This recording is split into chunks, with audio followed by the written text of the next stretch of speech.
Okay, so welcome to video number 6. What we're going to be doing here now is moving on from historical volatility to future volatility, so forward-looking volatility, sometimes called implied volatility. Now, this is a big topic, so we've decided to split this into 2 videos. So in video number 7, Chris is actually going to show you how to calculate your own implied forward-looking volatility. And in this video, I'm going to introduce you to a lot of concepts and understanding behind implied volatility that is very important for your skill sets, not just as a retail trader, but also for pro traders. So let's crack on. Market volatility. Well, so far, what have we done? We've realized so far historical volatility by calculating distribution of returns and average true range percentage. And we've done this for multiple market instruments. And by doing it, we've come to obviously a number of conclusions and acquired a whole bunch of tools to help us assess both opportunity and risk.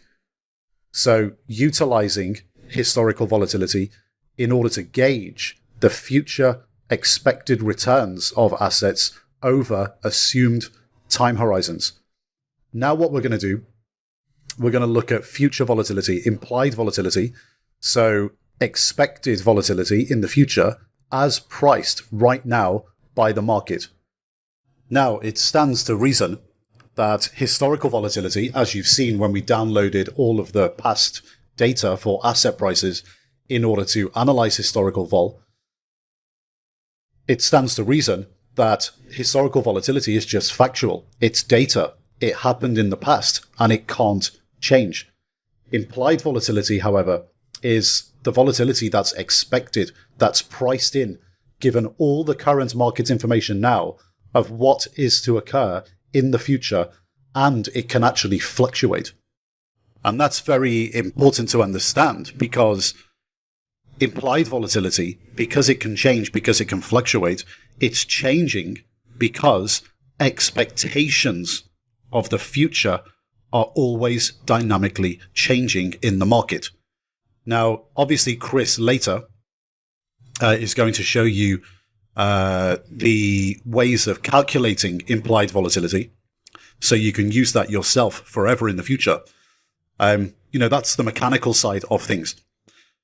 What we want to help you understand here, by introducing you to a few things and few ideas and concepts, what we want to help you with here is to have a broader understanding and idea of what volatility means and what it can do before we show you the mechanical side of volatility.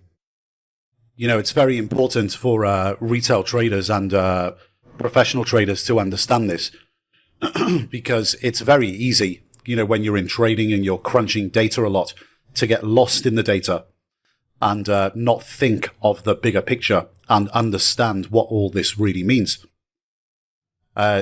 Looking at the bigger picture, one of the most important things you're ever going to do as a professional trader, not least a retail trader, is to assess the overall market volatility. What does that mean? Well, it's the overall market expectation of future volatility. So implied market volatility. And market volatility has implications that retail traders on the whole don't fully comprehend. What we're going to discuss here is why market volatility is so important to both a professional trading strategy and a professional trader's risk management. And obviously, as a retail trader, you can take this information, understand the bigger picture, and apply it to your own processes and risk management. So what do we look at when we look at market volatility? Well, in the United States, it's obviously the S&P 500. And what we're looking at is the VIX, the VIX, the VIX. It's the CBOE Volatility Index, the S&P 500 CBOE Volatility Index. And here on the screen, we've got the VIX charted from 1997 to 2020. And you can see, there's troughs, there's peaks, there's big moves historically. You can see that there's long periods where the VIX stays lower, and then small periods where the VIX goes a lot higher. And yes, you've guessed it right. The lower periods are generally associated with stable markets, and the higher levels are generally associated with uncertain and volatile markets. So let's try and understand this in the bigger picture. What is the S&P 500 VIX? Well, the VIX is a measure of the implied volatility of the S&P 500 index options. So we've got, on a weighted basis, the S&P 500 and the options on the index of the weighted index. So it's a quoted percentage, and it's the expected movement in the S&P 500 index over the upcoming 30-day period, which is then annualized. And it's dynamic. It's calculated all in real time. So, for example, if, say, the VIX is 15, this basically represents an expected annualized change of 15% over the next 30 days. So annualized, but over the next 30 days.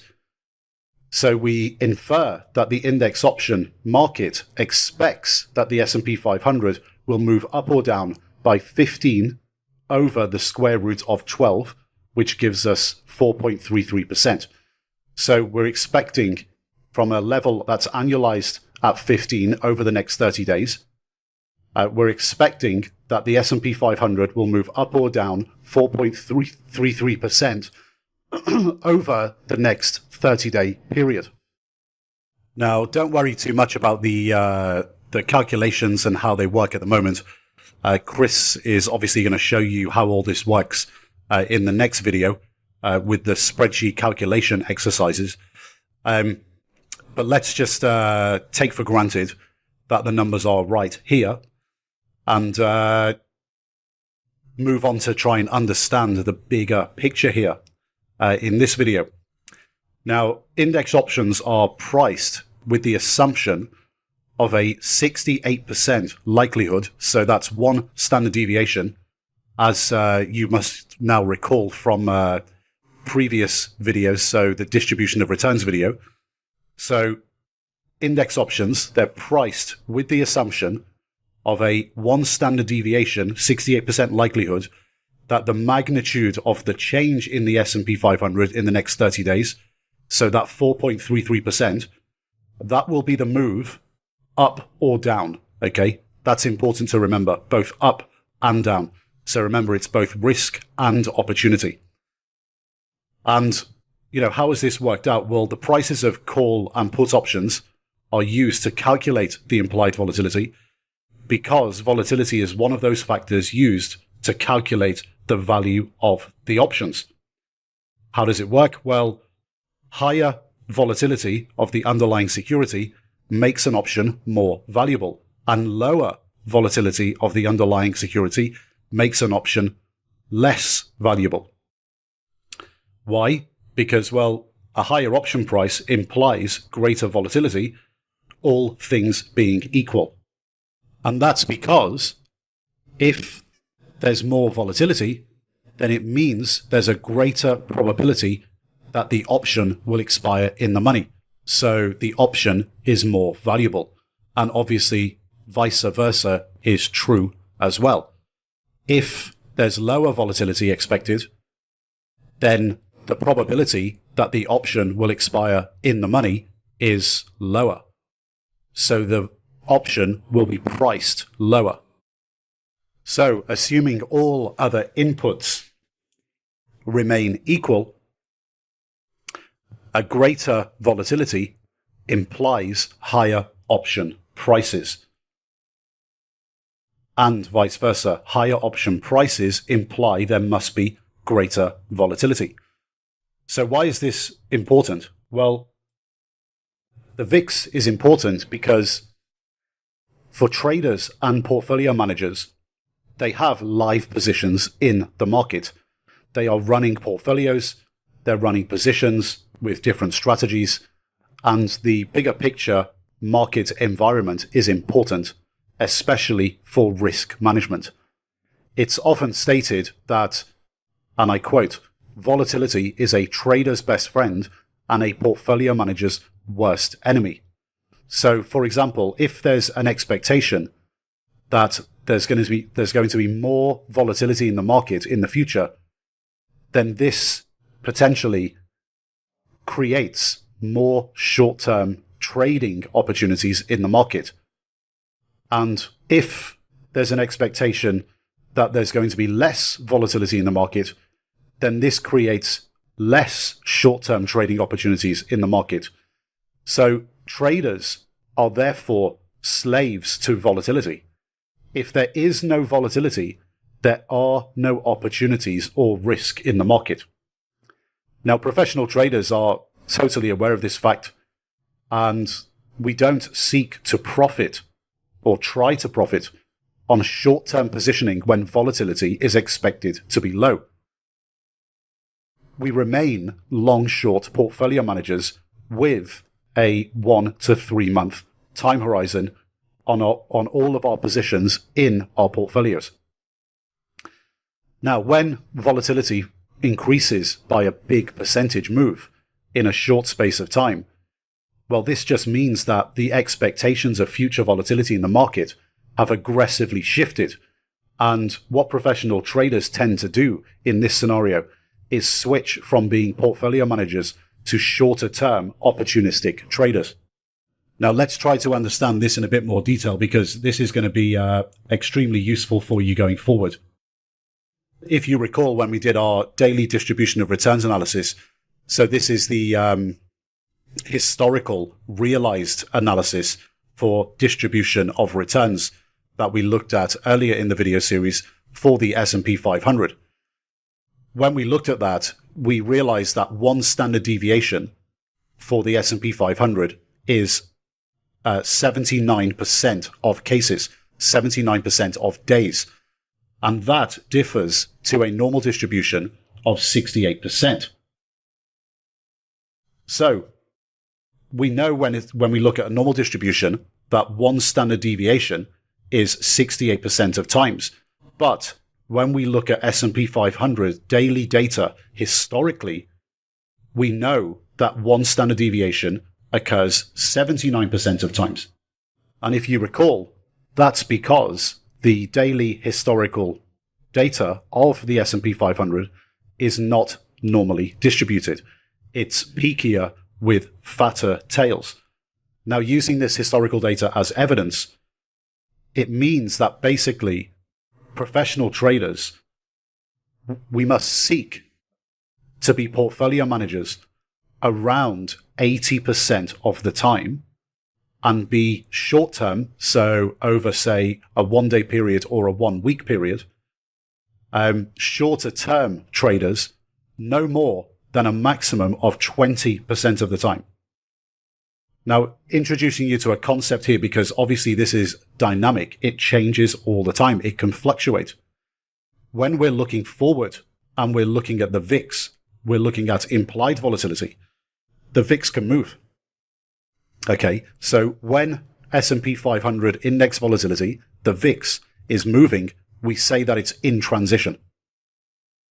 So when it's in transition and it's rising, what are we likely to do as portfolio managers, traders?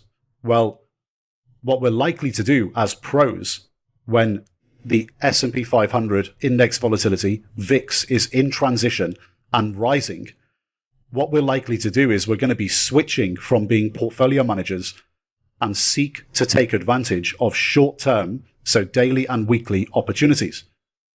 And then the reverse is true as well.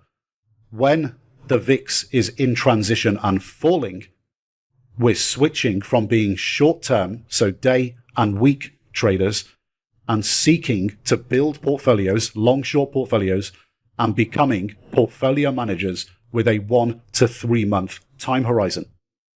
So based on the hard evidence, the historical hard data, we know that we should probably be around 80% of the time portfolio managers, and a maximum 20% of the time much shorter term traders.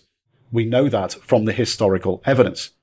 But when we take this in combination with the VIX, because the VIX is live, it's dynamic, it's moving, it can fluctuate as expectations of future volatility change, we can use that as an indicator to understand whether we should remain portfolio managers, or we should be transitioning to shorter term trading, or we should be transitioning from shorter term trading to become long short portfolio managers. And the mix is 80-20 as evidenced by history. So, all you Pareto lovers out there, Pareto lovers of the natural order, yes, the 80-20 rule applies in financial markets. And this is one of the main reasons why retail traders tend to always lose money, because they perceive that professional traders are always seeking to gain from quick, short-term opportunities in the market. Unfortunately, you should be realizing this by now, by this stage in the video series, because we've been through multiple analyses of volatility. Unfortunately, that's just totally wrong. All professional traders in reality are first and foremost portfolio managers, and we're traders second.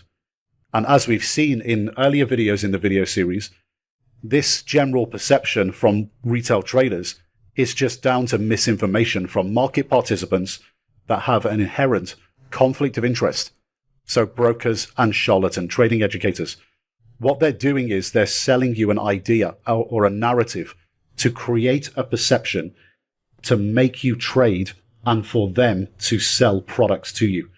They're not presenting you with the cold hard facts like we have in this video series. And more importantly, providing you with tools and education so you can actually fact gather yourself and make your own assessment. What's happening here, guys, is they're just keeping you unconsciously incompetent, keeping you ignorant. And ignorance keeps the wheel spinning and keeps them in business. So our interpretation of the VIX, given that it's a measure of both risk and opportunity, it shows us, historical data and the VIX in combination, shows us that we should be portfolio managers in the vast majority of times throughout history, and we should expect to be portfolio managers throughout a long period or the vast majority of the future, but we need to be flexible enough. If we interpret the VIX properly, it means we have to be flexible enough that when expectations shift, that we do something about it. We manage our risk. We understand that when the VIX moves, we have to do something about it. We have to be active. Now, if volatility is a trader's best friend, why is it a portfolio manager's worst enemy? Well, let's run through an example here. So let's think about it from a theoretical level. And this does happen in practice as well, but obviously people's portfolios in practice are a lot more complicated. But let's try and understand the bigger picture and the concept here. If we take a $100,000 gross exposure portfolio, and let's assume that it's quite well diversified and it's a cash for cash portfolio. So the longs add up to $50,000 of exposure, and the shorts add up to $50,000 of exposure. And we've got 10 positions. So let's say we have 10% position sizes, or each position is going to be $10,000. Now, on a $100,000 gross exposure long-short portfolio, let's say it's made up and it's fairly representative of the S&P 500 volatility. So let's say it's made up of S&P 500 mega cap and large cap stocks. What's going to be the volatility of the P&L on a normal day? So on a normal day, we're talking within the bounds of one standard deviation. So we know from our distribution of returns analysis that a normal day is 79% of times. Well, that just means that 79% of times on a normal day, the volatility of the P&L of that portfolio is likely to be roughly, it's not going to be completely accurate, roughly 0.35%, so around $350. Now, what would happen if everything else remained the same and the expected volatility in the market, so implied volatility, the VIX, goes up from 15 to 30? Well, it means it's doubled. So 15% to 30% annualized. It's doubled. Let's say it's done that very quickly. Well, what happens? Well, the portfolio manager hasn't even done anything. Literally everything else remains the same, but market volatility has doubled. Expected future volatility goes up. What happens? Well, the magnitude of the P&L swings per day, each day, will double from $350 to $700, roughly speaking. Now, that just means that the portfolio manager is taking more risk without actually doing anything. And this is why volatility is a portfolio manager's worst enemy. So think about this with all the big players in the market. What do you think happens at the top institutions like, say, a Goldman Sachs or an active hedge fund manager that's managing billions of dollars? When they forecast, when they think that implied volatility is going to go up by 100% in the next few months, what are they going to do? Well, they're forecasting that they're going to need to be in transition. So what they will be doing is they'll usually buy some hedges, so maybe some puts if they're very long, and they're going to, at the same time, reduce their equities exposure by around 50%, and they're going to transition from being portfolio managers to becoming more short-term opportunistic traders. So from both an opportunity and risk management perspective, our time horizon becomes shorter, so that's the opportunity, and our position sizing becomes smaller because we have to control our risk. And as we've mentioned in the video series previously a number of times, risk and opportunity are two sides of the same coin. We have to take risk in order to get the opportunity. However, we've got to be active. We've got to be willing to react and do the right thing when situations occur that are out of our control and they dictate to us the approach that we as traders and portfolio managers have to take. In risk management of our portfolios, we've got to prepare for all eventualities. So we have to put preemptive risk management practices in place, and we've also got to be prepared to engage in reactive risk management practices so we can stand the best chance at long-term consistent profitability. Now, risk management practices, what you actually do in terms of designing your portfolios, how your portfolios should look, and also how you should react, etc. This is well beyond the scope of the IPLT video series. If you really want to do the work on that, you've got to progress further up the competency hierarchy by taking the PTM video series, where we go into a lot of detail on that. In the IPLT video series, we're introducing you to the concepts and practices of the way professional traders approach financial markets, so you can understand this properly and begin to emulate and climb from the bottom of the competency hierarchy to the next level. So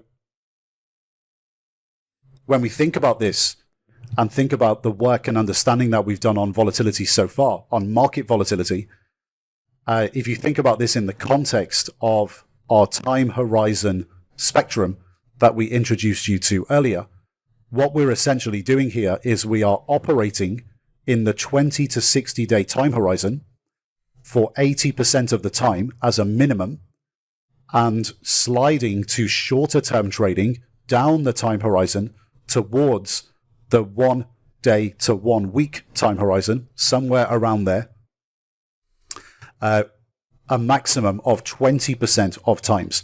That's roughly what we should be doing, and our understanding of financial markets should dictate to us what our understanding is of our portfolio management approach. And this all should be starting to come together now, because we've looked at now 3 indicators. Obviously, Chris is going to show you how to calculate implied volatility in the next video, but we've looked at 3 measures, indicators of volatility, 2 historical, and in this video and the next video, 1 implied, so future volatility. We understand that future expectations of volatility can change. Therefore, we understand going forward that we have to be able to be flexible enough to slide out of the 20 to 60 day time horizon spectrum down to a shorter term time horizon when volatility is in transition going up, and then slide back from the shorter term to the 20 to 60 day time horizon when volatility is in transition and going down. This is how it works. Now, don't forget, and to put this into context, we obviously still have to have our systematic process in order to generate ideas, get the timing right, get the trade structures right, and then have preemptive risk management and reactive risk management when we're putting positions on. So, as you know, trade idea generation process, that comes from quantitative and qualitative fundamental processing to identify potential positions. Then a trade idea only becomes a trade idea when the timing is right for the volatility, the trade structure is right, and it fits nicely into our portfolio, and we have a risk management plan. So remember, it's not just about taking any position, any random position, and just throwing it in the portfolio. You still have to have a real process behind it, how you identify these positions. And obviously you can get that in other video series at ITPM. But for now, in the IPLT, we're obviously concentrating on the professional trader approach to financial markets to help you start to climb that competency hierarchy. And I'm going to introduce you to something now within implied volatility that is going to help you a lot in the future when you're trading the financial markets and building portfolios. It's going to help you a lot. It's going to save you a ton of money over your lifetime. It can actually make you a ton of money over your lifetime as well. If you understand this properly, it's extremely useful. Obviously, Chris is going to help you with implied volatility calculations soon in the next video. But let's understand some bigger picture stuff here when it comes to implied volatility, and understand how professional traders use the market implied volatility to manage portfolio risk. Obviously, volatility, whether it's historical or implied, is a measure of both opportunity and risk. But how do professional traders actually use this to manage portfolio risk? Well, from our theoretical portfolio earlier, the $100,000 portfolio, we noted that if the VIX rose from, say, 15 to 30, that it's actually doubled. And the trader hasn't done anything. That means the trader's risk has gone up. Without the trader doing anything, it's out of their control. And they have to react to that. And in the real world, they do. And this is all back of the envelope stuff. You know, there's no exact accurate answer here. But when you see the VIX going up by around 25%, it means that the portfolio risk of the entire world has just gone up by 25%. If it drops by 25%, it means the portfolio risk of the entire world has just gone down by 25%. Think about it. These portfolios are not just retail traders' portfolios. Retail traders are a very low percentage of the market. It's also the portfolios of big hedge funds, pension funds, mutual funds, and also the inventory that investment banks are holding. And, you know, this is why when you see the VIX move in a big way, you see the market move in a big way, both up and down, because market participants are de-risking. It's pretty obvious what we should be trying to do here, if this is the case. We should be aiming to de-risk before them. Now, believe it or not, the vast majority of market participants, even professionals, are actually very slow to de-risk. They tend to only do it when they're forced to take action. And, you know, obviously every institution has slightly different approaches, but it's all very similar. And believe it or not, they're actually slow to do it. When you think of the size of a lot of these organizations, a lot of the time when the VIX moves, these guys are sitting in committee meetings deciding what to do with their portfolios. And it can take them a long time to decide what to do unless they have a very, very flat management structure and they're very quick to move. Some of these guys are actually very, very sophisticated, but most are actually not. They're very, very slow. They bang heads, at different levels of management. They sit in committee meetings, and sometimes it can take them weeks to decide what to do. If they decide in days, that's a good outcome. If they decide in weeks, that's a bad outcome because the VIX can move very, very quickly when expectations shift. Now, what this does is it creates short-term trading opportunities for us. But to do that, we have to have cash or margin available to take advantage of the opportunities. And this is exactly why we look to transition first and get ahead of the game. The way you should think about this is almost like a traffic light system. So if you think of a traffic light, red, amber, green, think of a traffic light system and, let's call it the volatility traffic light system. So let's say the traffic light system is on red. It basically means volatility is falling, okay? What are we likely to do? We're likely to become more of a portfolio manager. When volatility is in transition, we can think of that as the amber stage, okay? So let's say volatility is actually in a transition zone where it's now going higher, okay?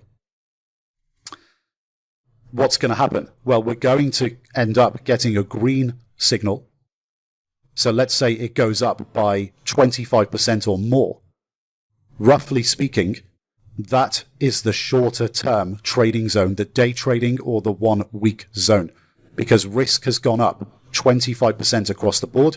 And we know these guys are going to react. We know they're going to start de-risking. Okay. And when we go back into the amber zone where volatility is falling 25%, we go back into the transition zone and we become, when it goes back onto red, a portfolio manager. Now, of course, there's things that we can do, but these are just kind of like best practices. We can do a multitude of things, okay? These are just kind of best practices. They're not rules, okay? You can do a lot of other things as well. But, if you think about these things and they're in your mind when you see volatility move, you're probably going to react. You're probably going to do something positive. This is called staying in motion, making sure that you're not the rabbit in the headlights or the rabbit in the traffic lights, as it were. So let's look at this. So when index volatility is in transition and rising, we should probably think about taking some steps. What type of steps can we take? Well, we can obviously reduce our risk. We reduce the amount of positions in the portfolio by, say, around half. So let's say you've got 10 positions, you might reduce it to 5. We obviously raise some margin when we do that in order to take advantage of shorter term opportunities. You could also reduce all of your positions by 50%, or you could also, when you reduce the amount of positions, reduce the remaining position sizes by another 25-50%. And then we can take a short-term trading approach, look for those opportunities, and take directional bets over a 1 to 5 day time horizon. Now, what happens when we get the reverse? When volatility is actually falling by, say, 25% or more? Well, we're probably transitioning again. We're going from a shorter term outlook, shorter term trading, to more of a portfolio manager. What we're likely to be doing is starting to increase the amount of positions in our portfolios by up to 100%. So let's say we went from 10 positions down to 5, reduce those remaining position sizes as well by 25 to 50%, but then volatility started to turn and started to fall. What are we going to do after we've taken advantage of shorter term trading opportunities with the margin that we've got in our trading accounts? Well, we're likely to be increasing the amount of positions by, say, 100%.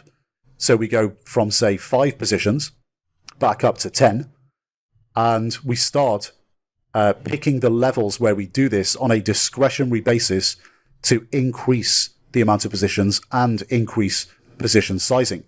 We're obviously now going to take a more portfolio-based approach and look for opportunities to make money over the 1 to 3 month time horizon. So we don't have to have freely available margin to take advantage of shorter term opportunities while others are de-risking in the market. We can put that cash to work in a diversified long-short portfolio. Now, you've obviously heard me referring to reactive risk management a few times during the video series. Consequently, this is one example of it. But this isn't, reactive risk management based on one stock, based on whether it's a winner or a loser in your portfolio. This is at the portfolio level across the board. So it's not based on fundamentals. This is really based on risk management at the portfolio level, okay? So what you're doing here is just reducing positions and position sizes, so your exposure when vol is going up, and increasing the number of positions and position sizes and your exposure when vol is falling. And you're doing that indiscriminately. You're not looking at the individual stocks and thinking, okay, well, I really like this stock, so I'm going to keep it. I'm going to keep it the position size, the size that it was before market volatility went through the roof.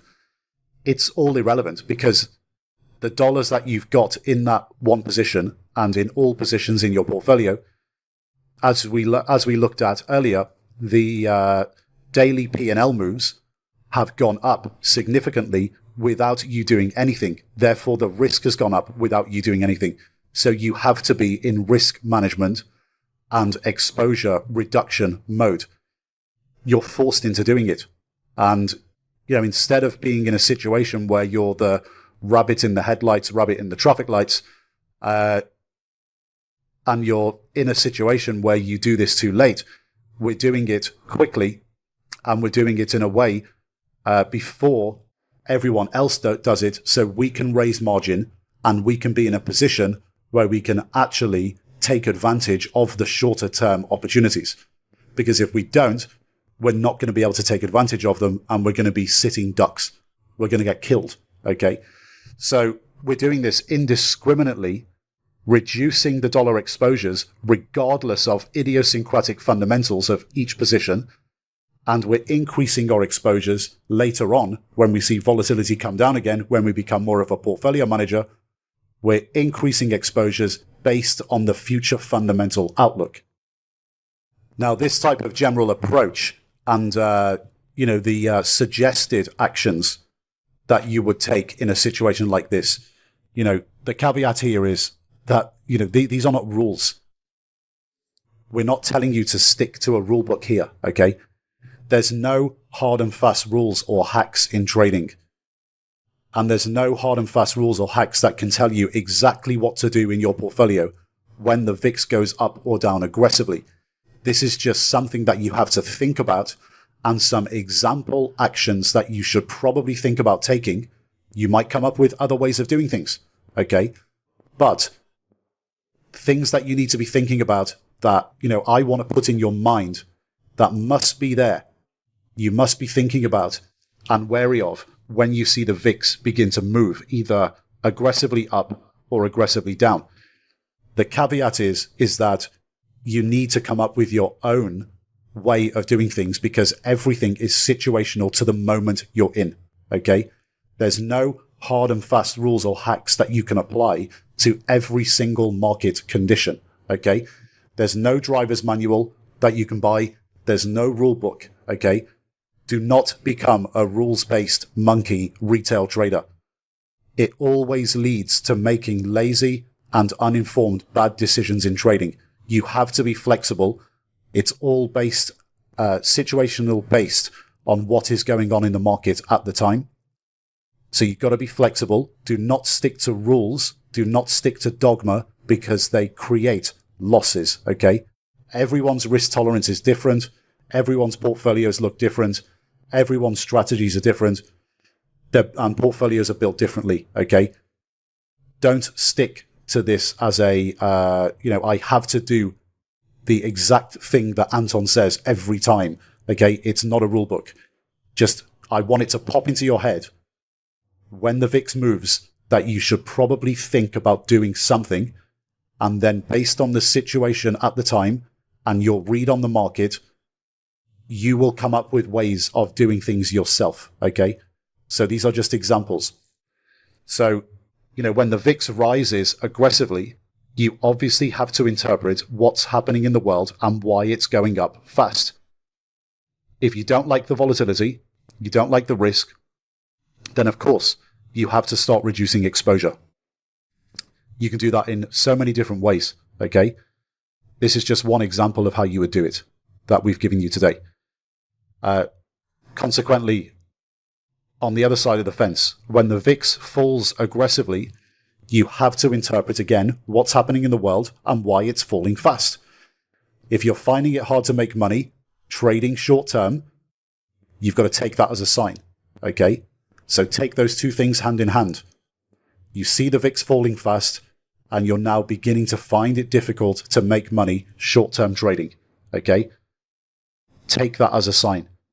You've got to start sliding back up into the 20, 60-day time horizon and starting to build a well-diversified long-short portfolio.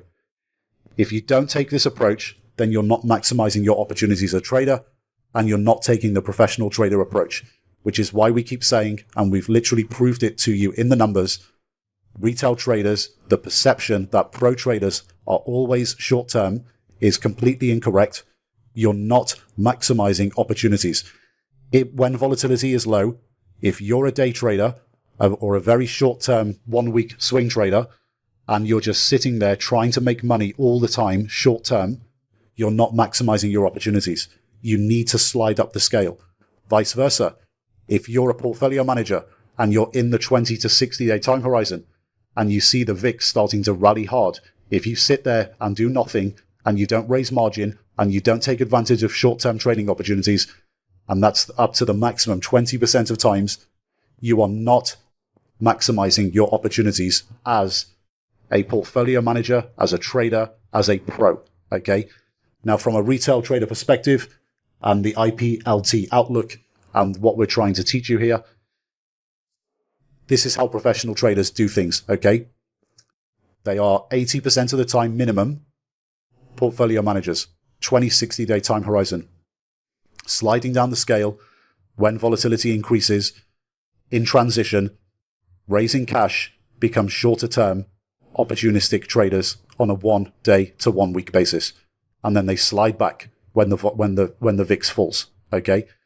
In the IPLT video series, we're introducing to these concepts so they're firmly in your mind, so you understand how financial markets work, how professional traders do things, and how to emulate professional traders in your retail trading accounts.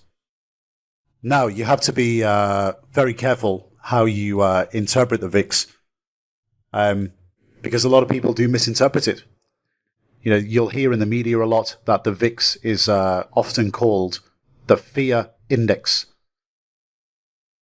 People often confuse that to mean that if the VIX goes up, that the market must go down. It's just not mathematically true, okay? But before we get onto that, the VIX is called the fear index really because portfolio managers fear that because implied volatility is going up, the P&L volatility of their portfolios will go up. So they're not fearing that the market must go down. They're fearing that there's going to be more volatility in their portfolio, profit and loss. That's what they fear the most, and that's why it's called the fear index, not that they fear that the market will go down. And mathematically, by definition, if the VIX goes up, the market can also go up, because the VIX is a measure of future volatility in either direction. It's not just a measure of volatility in one direction.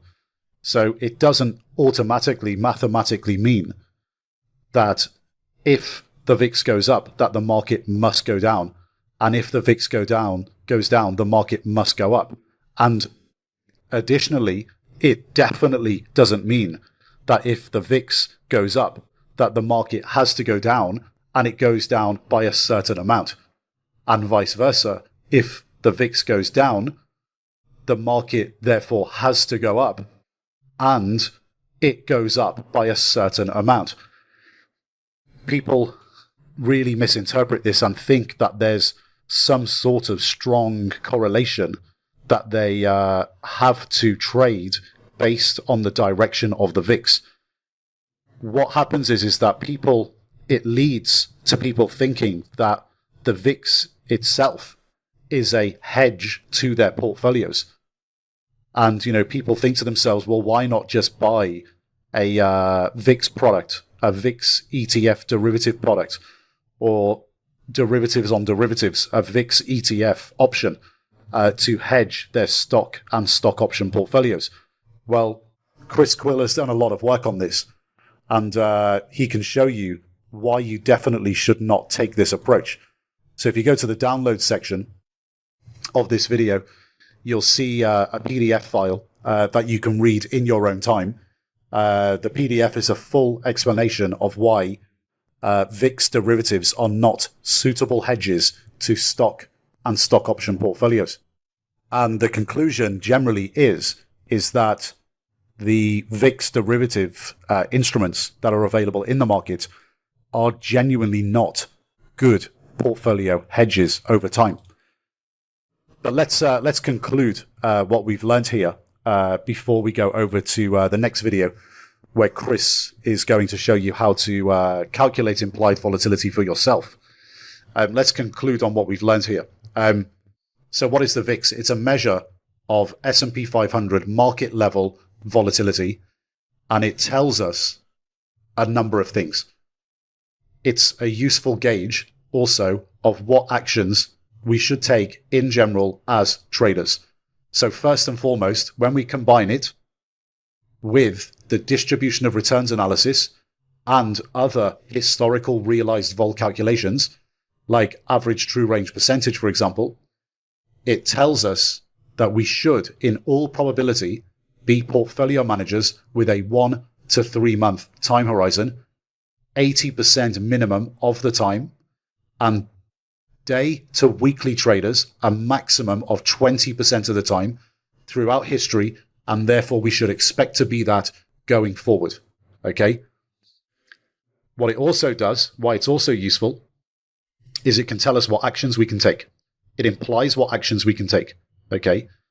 So when the VIX moves aggressively, both up and down, we can use it as portfolio managers and traders as an indicator for shifting our approach. So transitioning from portfolio managers to traders, and then back again from traders to portfolio managers.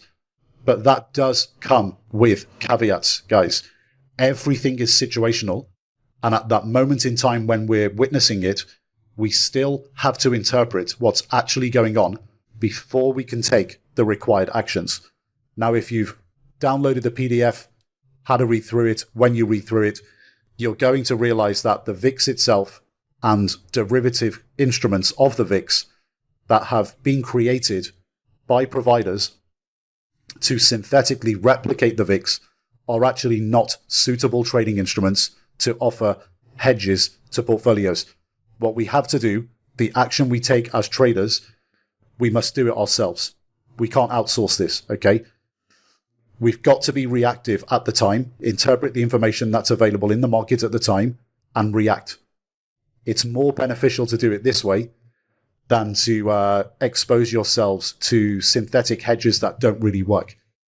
We trade the positions themselves, we reduce exposure, we increase exposure accordingly, or we buy options outright as hedges prior to the move or in the early stages of a VIX move. We recognize what's going on, and on a discretionary basis, we take action.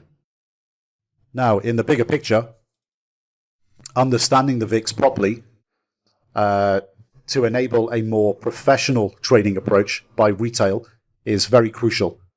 And this is why, retail traders never really obtain a level of understanding that's required in this area to really understand the professional approach and the approach that they need to take to get and maintain consistent profitability.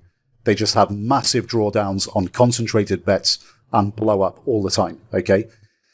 At ITPM, all of the institute traders understand what's going on, okay, when there's market moves like this, when there's moves in implied volatility like this, okay, because they understand what it is and what it means, okay?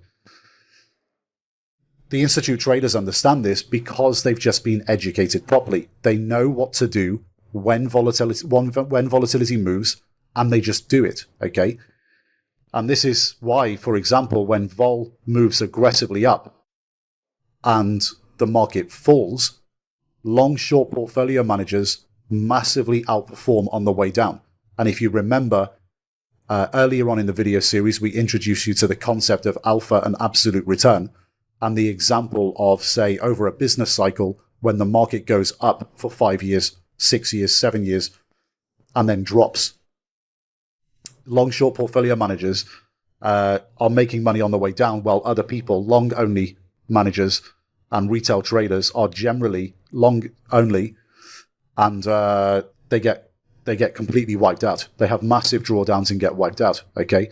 So they lose all of their performance in the period when the market goes up, and they don't know what to do when the market goes down. They're not reactive. They don't see the situation happening, and they don't do something about it.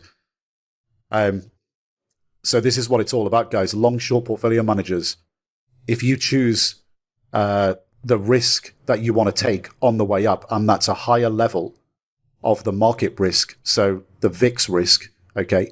If you choose a higher level of risk in your portfolio on the way up, you will outperform the market on the way up.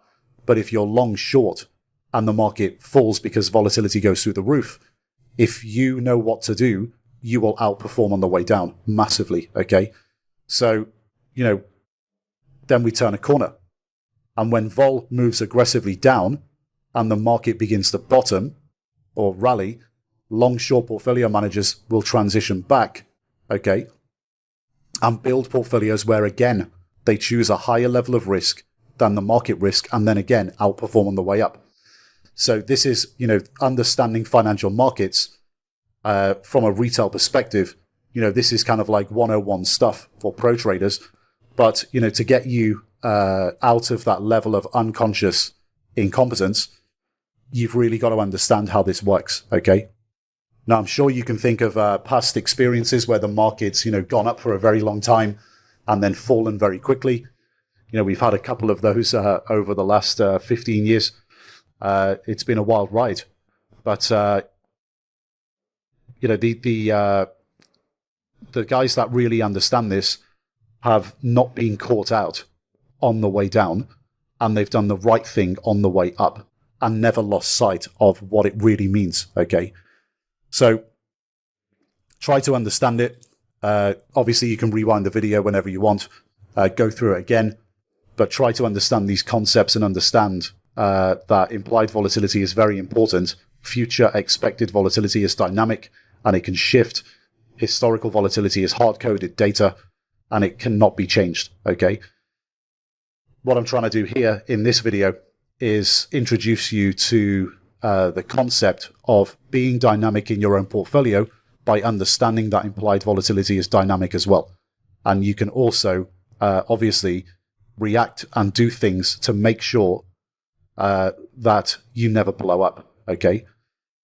So, moving on to the next video, you'll see in the download section a big spreadsheet that Chris has put together called the Implied Volatility Calculator.